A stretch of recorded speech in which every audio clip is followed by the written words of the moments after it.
Hi everybody. This module is intended to give you an introduction and overview to our course. It also gives me an opportunity to share with you some of the tips that I've picked up from teaching this class over the past few years. Now, in order to be successful in this class, you'll need to be able to apply both facts and concepts. Facts are typically less of a problem because we deal in facts all the time. It's really the concepts that give students the most grief. So let me give you a quick example. If you were to go to the hardware store, you would only have to interact with a sales associate for a couple of minutes to understand the basic functions of many of the tools that they had for sale. You could learn that a saw is used for cutting wood, or a hammer is used for driving nails. And if you spend a little bit more time, you could even learn the really nitty-gritty facts, like the difference between a table saw and a miter saw or a circular saw. The same is true for lumber. You could memorize all the different species of wood and classify this piece as oak and that piece as maple. You could even decide which cuts of wood would be the most appropriate for each of your projects. You might build your deck using a 2x4 or put up some kind of supporting beam with a 4x4. But just because you have all of this factual information about tools and lumber doesn't necessarily mean that you're going to walk out of Home Depot being able to take the next step and build a house. Now, the point of this course is not to teach you how to be a carpenter, but we will cover a lot of facts, and we'll also ask you to apply those facts to understand important bigger picture concepts as well. And this kind of makes sense if you think about the world that we live in. Factual information is everywhere. It's at the tips of our fingers. It's literally a Google search away. The professors that teach your classes or the physicians that you encounter at the hospital, they all have smartphones in their pocket, and that gives them access to any piece of factual information that's out there in the world, the same as your phone or your computer does for you. So if we were content to just stop at learning the facts, then there would really be no reason to even go to college in the 21st century. But this means that unfortunately your job as a student is much more difficult than what your parents and grandparents probably experienced. Facts are just a lot less impressive these days.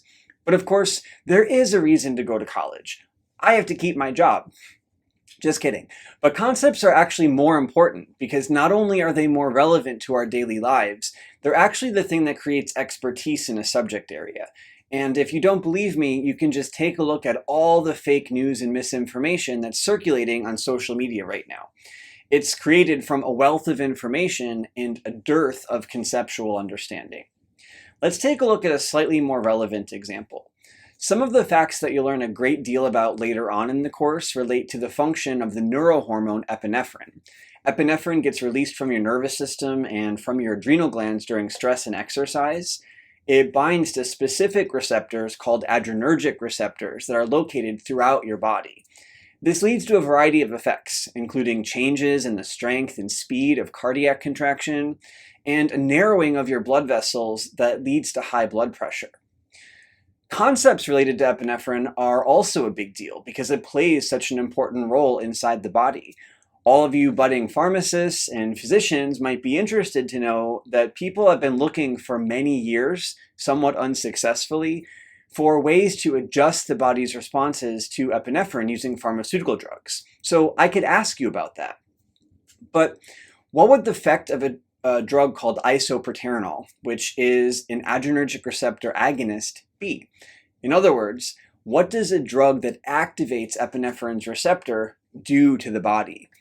The answer is that it amplifies the response created by epinephrine. So facts and concepts are both important. We'll talk most often about facts and quite a bit about concepts. But there's one final piece to this puzzle that's also important: problem solving. Problem solving is arguably the most difficult thing to do because it asks us to take what we know about facts and concepts and apply it to a completely unknown situation. We could take a look at the graph located on the right, which is evaluating the body's sensitivity to isoproterenol. And it's evaluating in Black individuals who experience racial hostility and discrimination. You can see that the amount of isoproterenol that's required to elicit a response is increased in the individuals that are experiencing discrimination and racism. And that's because their body becomes less sensitive over time and their stress response fundamentally changes at a molecular level. So data like this supports the conclusion that systemic racism, at least in part, can explain why Black Americans disproportionately suffer from hypertension and heart failure.